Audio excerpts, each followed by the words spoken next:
One single man was worth over $400 billion.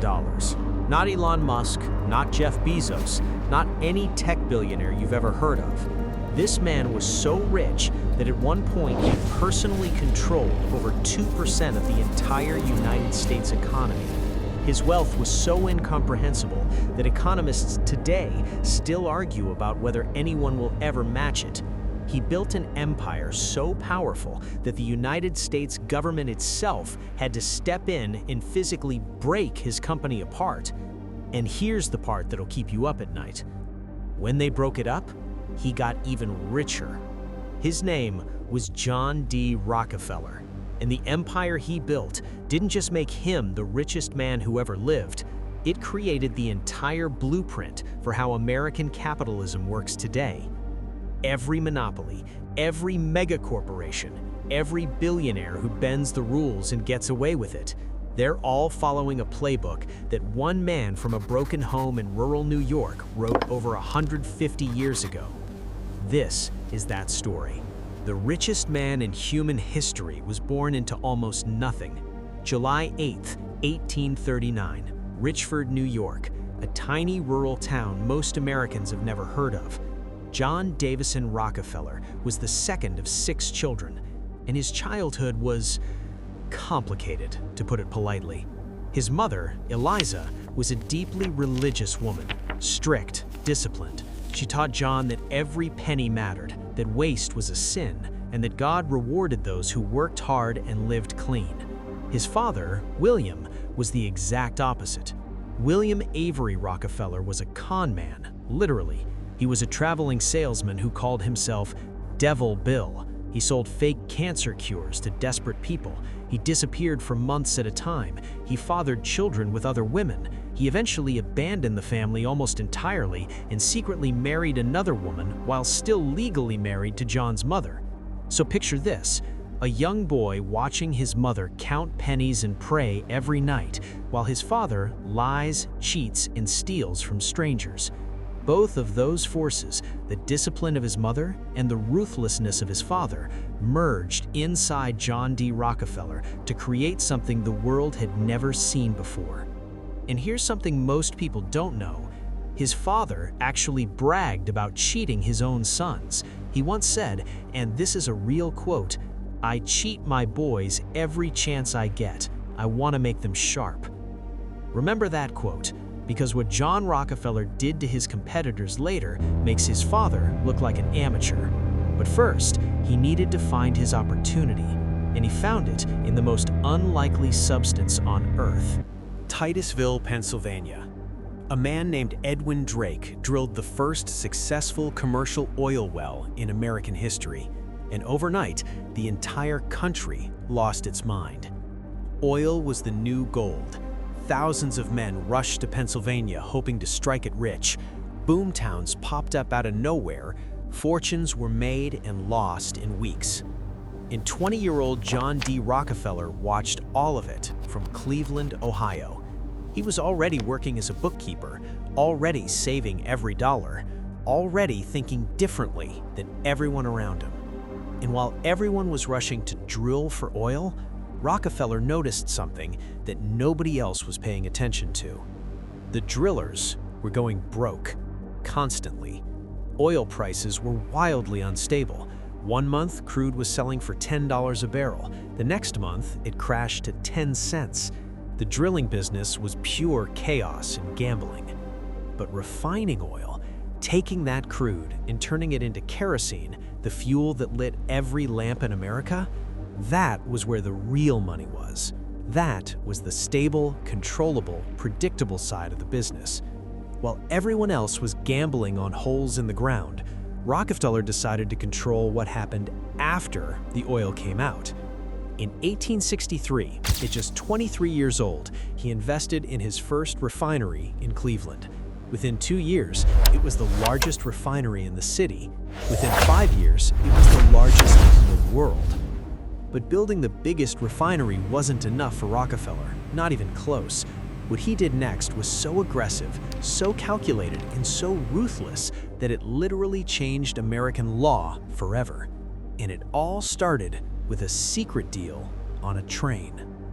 Rockefeller officially incorporated Standard Oil of Ohio. The name itself was strategic. Standard, as in the standard, the one everyone should measure themselves against, the only one that matters. Even the name was a power move. But what Rockefeller built inside Standard Oil was nothing short of a machine designed to eliminate every competitor in the American oil industry. Here's how he did it. Pay attention, because this playbook is still being used by corporations today. Step 1. Secret railroad deals. Oil needed to be transported by railroad. Every refiner paid the railroads to ship their product. But Rockefeller went to the railroad companies privately and said something like this: "I will guarantee you massive, consistent shipments, more than anyone else can offer. In return, you give me a secret discount, a rebate. I pay less per barrel to ship than all of my competitors." The railroads agreed. Why wouldn't they? Guaranteed volume was worth more than fair pricing. So now, Rockefeller could ship oil cheaper than anyone else. His costs were lower, his margins were higher, and nobody knew why. Step 2. The squeeze. With his cost advantage, Rockefeller started undercutting competitors on price. He would sell kerosene at a loss if necessary, just long enough to drive the other guy out of business. He could afford to lose money temporarily. They couldn't. One by one, competitors started bleeding cash, and that's when Rockefeller would show up at their door. Step 3. The offer. Sell to me. I'll buy your refinery. You can take Standard Oil stock or cash. Join me or go bankrupt. Your choice. And here's the thing, he wasn't bluffing. If you said no, he would keep undercutting your prices until you had nothing left. This process had a name. Rockefeller and his associates called it the Cleveland Massacre. In 1872, Cleveland had roughly 26 independent oil refineries. Within 3 months, Rockefeller had acquired 22 of them. 22 companies absorbed in 90 days. Some owners sold willingly, some were pressured, some said they were outright threatened, told that if they didn't sell, they would be crushed. And Rockefeller didn't stop at Cleveland. He took this exact playbook, secret deals, price wars, forced acquisitions, and applied it nationwide, city by city, approximately 90% of all oil refining in the United States. 90%. One man, one company, 9 out of every 10 drops of refined oil in the most powerful nation on Earth. Now let me stop here for a second, because I know what some of you are thinking. Well, that's just good business. He was smarter, he worked harder, that's capitalism. And honestly, that's partly true. Rockefeller was brilliant. His efficiency improvements were real. He eliminated waste at every level. He even found uses for petroleum byproducts that other refiners threw away. But there's a line between being brilliant and being a predator. And what happened next makes it very clear which side Rockefeller was on. Standard Oil didn't just control oil, it controlled everything connected to oil.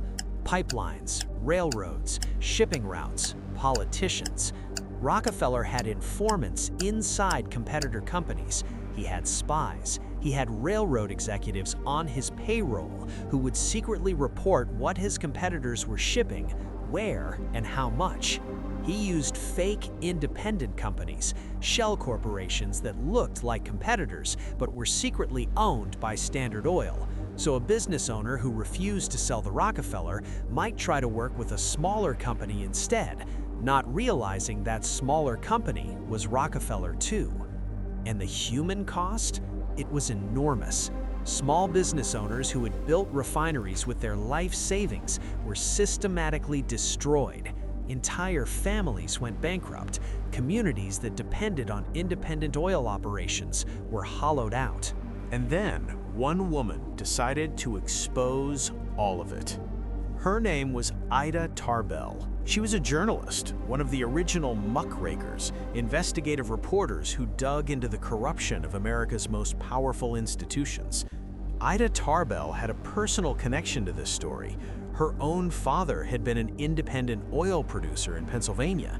He had been one of the men crushed by Rockefeller's machine. She watched her family's livelihood get destroyed. And she spent years investigating Standard Oil, interviewing former employees, digging through court records, tracing the secret railroad deals. In 1902, she published The History of the Standard Oil Company, a devastating, meticulously researched expose that laid bare every dirty tactic Rockefeller had ever used. It ran as a 19-part series in McClure's magazine, and it didn't just make waves, it changed America. The public was outraged. Politicians couldn't ignore it anymore. And for the first time in American history, the government decided to go after the most powerful businessman alive. What happened next should have destroyed Rockefeller. Instead, it made him even more powerful. And that's the part of this story that almost nobody understands. President Theodore Roosevelt, the original trust buster, went after Standard Oil with everything the government had. The case was massive. It wound through the courts for years. The evidence was overwhelming: secret deals, market manipulation, predatory pricing, corporate espionage. And on May 15, 1911, the Supreme Court of the United States ruled unanimously Standard Oil was an illegal monopoly. It had to be broken up. The court ordered Standard Oil to be dissolved into 34 separate companies. And here are some of the companies that came out of that breakup. Listen to these names: Standard Oil of New Jersey, which became Exxon; Standard Oil of New York, which became Mobil; Standard Oil of California, which became Chevron; Standard Oil of Indiana, which became Amoco; Continental Oil, which became Conoco; and Atlantic Refining, which eventually merged into Arco and then Sunoco. Do you see what just happened? The government broke up one monopoly and accidentally created a dozen of the largest corporations in world history. And John D. Rockefeller? He owned significant stock in all of them. Before the breakup, Rockefeller was the richest man in America. After the breakup, each of those 34 companies was now publicly traded independently. Their stock prices soared because investors could now buy into them separately. Rockefeller's wealth didn't decrease, it multiplied. Within a few years of the breakup, his net worth had roughly doubled. The government tried to destroy his empire. Instead, they made him richer than he had ever been. Let that sink in. The most powerful government action in American business history, a unanimous Supreme Court decision, made the target of that action wealthier. And if you think that's just a historical quirk, something that could only happen in 1911, look around today. When politicians talk about breaking up big tech, when they talk about splitting up Google or Amazon or Meta, do you really think those billionaires are afraid? They're not, because they read the same history books we do. They know how this playbook ends. Here's where the Rockefeller story takes its final twist, and it's the part that divides people to this day. After the breakup, Rockefeller essentially retired from active business. He was in his 70s, he had more money than he could ever spend, and he turned his attention to something unexpected: giving it away. And he didn't just write a few checks. Rockefeller donated over $500 million during his lifetime, equivalent to roughly $11 billion in today's dollars. He founded the University of Chicago, one of the most prestigious universities in the world. He created the Rockefeller Institute for Medical Research, which helped develop treatments for diseases that killed millions. On paper, his philanthropy is staggering, genuinely world-changing. But there's always a but. Rockefeller hired a man named Ivy Lee, widely considered the father of modern public relations. Lee's job was to rehabilitate Rockefeller's image, to transform him in the public eye from a ruthless monopolist into a kindly old man who gave dimes to children on the street. And it worked. The same man whose business practices crushed thousands of families and whose monopoly had to be forcibly broken by the Supreme Court became beloved, a philanthropist, a statesman, a name on hospitals and universities. So who was the real Rockefeller? Was he a visionary who built an industry, created hundreds of thousands of jobs, and then gave his fortune to improve the world? Or was he a predator who broke every rule, destroyed every competitor, manipulated the system at every level, and then used philanthropy to wash the blood off his hands? The honest answer? He was both.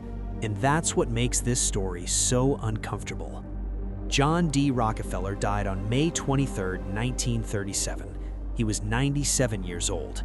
His companies, the pieces of Standard Oil, went on to become some of the most powerful corporations on Earth. ExxonMobil alone is worth over $400 billion today. Chevron, ConocoPhillips, Marathon, all Rockefeller DNA. But here's what I think the real legacy is. Rockefeller didn't just build a company, he built a template. The idea that you can dominate an entire industry, the idea that you can use secret deals and predatory pricing to eliminate competition, the idea that once you're big enough, the rules don't apply to you anymore, and the idea that when the public finally turns on you, you can buy your reputation back with enough charitable donations. Sound familiar? Look at big tech today. Look at Amazon undercutting competitors until they collapse. Look at Google controlling 90% of search. Look at billionaires pledging to give away their fortunes while their companies pay almost nothing in taxes. That's not a coincidence. That's the Rockefeller playbook, still running 150 years later. The names change, the industries change, the playbook doesn't. In the question Rockefeller's story asks us, the question America has never fully answered is simple. At what point does one person having too much power become a threat to everyone else's freedom? We've been asking that question since 1870. We still don't have a good answer. If this story made you see American business differently, hit subscribe. We break down stories like this every single week. I'll see you in the next one.